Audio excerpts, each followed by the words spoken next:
Merci beaucoup pour la question.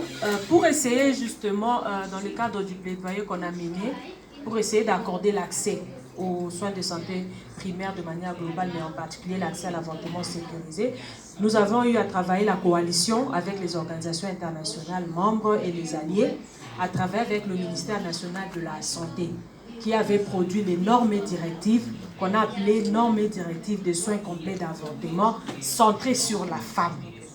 Donc, c'est toute femme, sans discrimination, sans distinction de race, de genre, etc., qui a droit à l'accès à l'avortement sécurisé. Et le ministère de la Santé, à travers le secrétariat général, a permis d'ouvrir une brèche concernant les cas de mineurs, où on a mis dans les documents que tout mineur a droit d'accéder à l'avortement sécurisé, de se faire accompagner d'un tuteur de son choix. Et cette incise-là a été mise dans le document, mais aussi en rapport avec le protocole de Maputo, ça ne limite pas l'âge. Là, on parle de cas de viol, on parle en cas d'inceste, lorsque ça menace la santé maternelle ou encore le fœtus est mis en danger.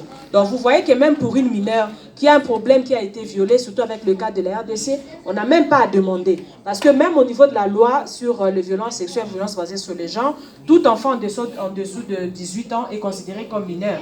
Donc la personne qui l'a violé a 5 ans au plus, qui va être mis en prison, donc à partir de 5 ans ou plus, et du coup, elle a aussi accès à un avortement sécurisé pour lui permettre d'avoir ses grossesses. Mais aussi, on a relevé le problème de consentement.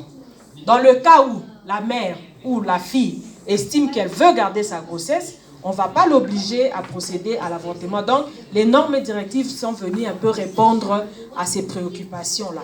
Mais l'idée de l'harmonisation du texte va aider, parce que même si on fait des sensibilisations auprès des prestataires, le problème d'arrestation arbitraire par les juges et les autorités, même militaires, qui ne comprennent pas encore, continue vraiment à poser ces freins.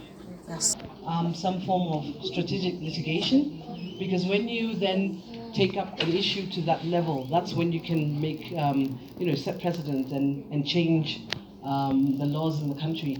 For example, we've been having some cases in Botswana where women with disability, like mentally challenged, are experiencing rape and other issues, and that's leading to pregnancy, and then it's only coming to the attention of the relevant authority very late into the pregnancy.